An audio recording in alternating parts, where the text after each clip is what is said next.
সন্মানীয় কৰ্মচাৰীসকল, অসম চৰকাৰৰ সন্মানীয় কৰ্মচাৰীসকল সকলোলৈকে এটা সুখবৰ যে মাৰ্চ মাহৰ দৰমহা সম্পৰ্কীয় এক জৰুৰী নিৰ্দেশনা আহিছে ট্ৰেজাৰী অফিচসমূহলৈ। তো এই নিৰ্দেশনাটো কি বলক আমি চাওঁচোন। ভিডিঅ'টো শেষলৈকে চাব, তেতিয়াহে বুজি পাব।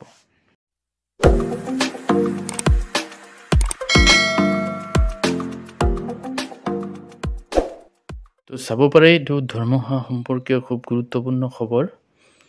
WT মেছেজ আহিছে 27/3/2024 তাৰিখে। তো ফ্ৰম ফাইনেন্স আছাম দিছপুৰৰ পৰা আহিছে। টু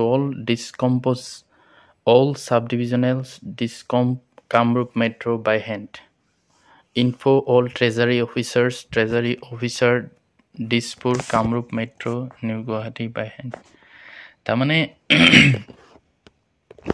দিছপুৰৰ কামৰূপ মেট্ৰ' বাদে বাকী সকলো ট্ৰেজাৰী অফিচাৰলৈ এই ইনফৰমেশ্যনটো পঠাইছে, অৰ্থাৎ মেছেজটো দিছে WT মেছেজ।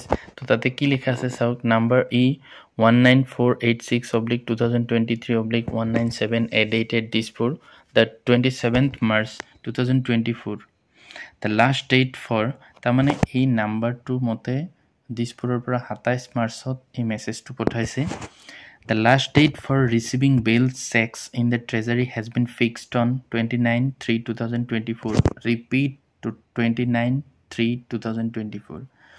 তো যিকোনো ধৰণৰ বিল বা চেক ট্ৰেজাৰী অফিচে গ্ৰহণ কৰাৰ অন্তিম দিন ধৰি দিছে 29 মাৰ্চ তাৰিখে। For smooth collection of government revenue, all the district commissioners have to instruct respective treasury officers under their administrative control. তো সকলো DC সকলক এইটো ইনষ্ট্ৰাকশ্যন দিছে যাতে তেওঁলোকে ট্ৰেজাৰী অফিচাৰ সকলক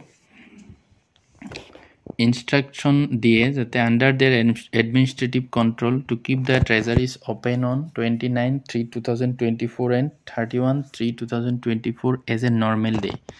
যাতে ট্ৰেজাৰী অফিচক 29/3/2024 আৰু 31/3/2024 তাৰিখে নৰ্মেল দিনৰ নিচিনা, অৰ্থাৎ সাধাৰণ দিনত যেনেকৈ ট্ৰেজাৰী খোলা থাকে তেনেকৈ যাতে খোলা ৰাখে।